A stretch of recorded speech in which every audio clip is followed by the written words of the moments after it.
వేడి నీరు, చల్లని నీరు.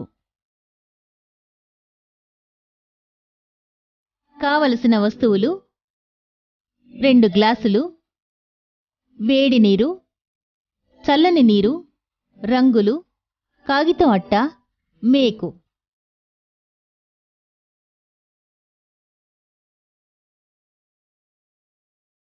కాగితం అట్ట మధ్యలో ఒక రంధ్రం చేయాలి.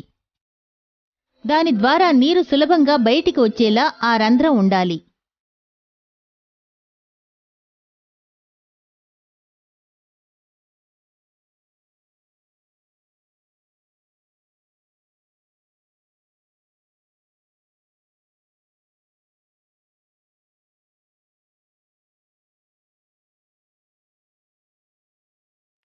వేడి నీటిని గ్లాసు అంచుల వరకు పోయాలి.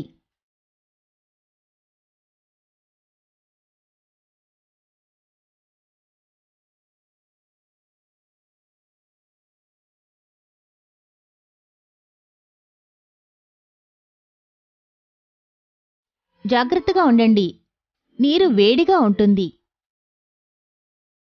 మీ పరిశోధన కోసం వేడి నీటిని ఎప్పుడూ సిద్ధంగా ఉంచుకోండి.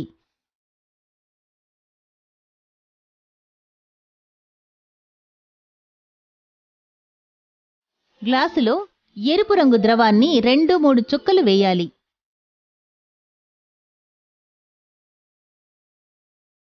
స్ట్రాని ఉపయోగించి చుక్కల్ని వేయవచ్చు.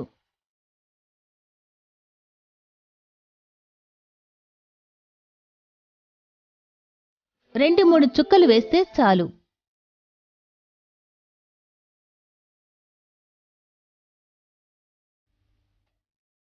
బాగా కలపండి. నీటి మట్టం గ్లాసు అంచుపైకి ఉండాలి. ఇక రెండో గ్లాసులో చల్లని నీరు పోయండి.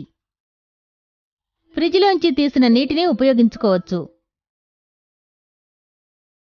కాగితపు అట్టని చల్లని నీరు ఉన్న గ్లాసు పైన పెట్టండి. ఇది కొంచెం కష్టమైన విషయం.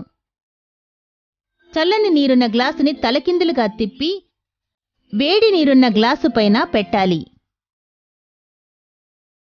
కాగితం అట్ట చదునుగా ఉండాలి.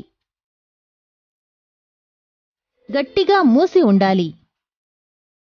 అట్టపైన మీరు చెయ్యి పెట్టొద్దు. నీరు దాన్ని స్థిరంగా ఉంచుతుంది. గ్లాసుని బోర్లించి పెడితే చాలు.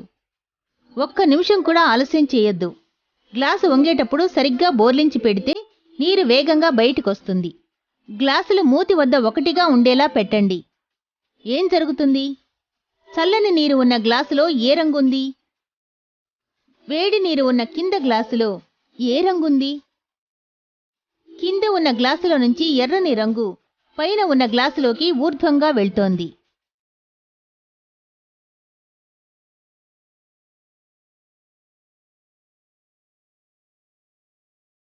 భూమి ఆకర్షణ శక్తికి వ్యతిరేకంగా పైకి వెళ్తోంది.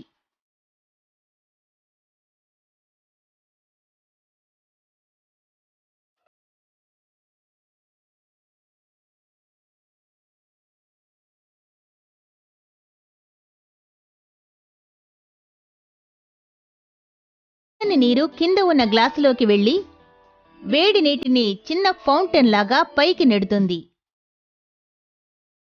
మీరు నీటిని వేడి చేసేటప్పుడు నీటిలోని మాలిక్యూల్స్ వేగంగా తిరగడం మొదలు పెడతాయి. ఒకదానితో ఒకటి దూరంగా విడిపోతాయి. మాలిక్యూల్స్ మధ్య దూరం ఎక్కువగా ఉండడం వల్ల వేడి నీటిలో తక్కువ సంఖ్యలో మాలిక్యూల్స్ ఉంటాయి. ఒకే కొలతలో ఉన్న చల్లని నీటి కన్నా వేడి నీటి బరువు తక్కువగా ఉంటుంది.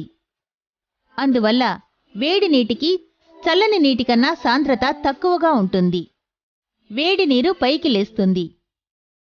చల్లని నీరు కింద ఉన్నప్పుడు అది కలవదు. వేడి నీరు పైకి వెళ్లాల్సిన అవసరం లేదు. అది ముందే పైన ఉంది.